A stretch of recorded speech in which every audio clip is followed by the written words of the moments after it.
তওবার দৃশ্যটা দেখতে আল্লাহ বড্ড পছন্দ করে। বান্দা যখন ভুল বুঝতে পারে, মাথাটা নিচু করে চোখের পানি ছেড়ে বান্দা যখন কাঁদতে শুরু করে, এই দৃশ্যটা দেখলে আল্লাহ সহ্য করতে পারে না। আল্লাহর রহমতের দরিয়ায় জোশ খেলে যায়, বান্দা যা চায় আল্লাহ তাই দিয়ে দেয়। তখন চোখের পানির এত বড় পাওয়ার, এজন্য আমরা ভুল করে যেন অটল না থাকি, আল্লাহর কাছে যেন ক্ষমা চাই, আমরা যেন ফিরে আসি তার দরবারে। তার দরবার সবসময় খোলা।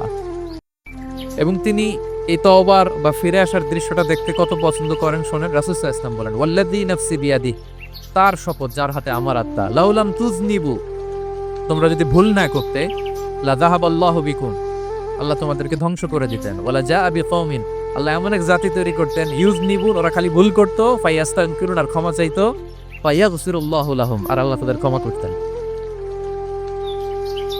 তোমরা যদি ভুল না করতে, এই বানি আদম, তোমরা যদি ভুল না করতে, তোমাদেরকে আল্লাহ তাআলা ধ্বংস করে এমন একটা গোষ্ঠী বানাইতেন যারা খালি ভুল করতো আর মাফ চাইতো, ভুল করতো আর মাফ চাইতো, আর আল্লাহ মাফ করে দিত।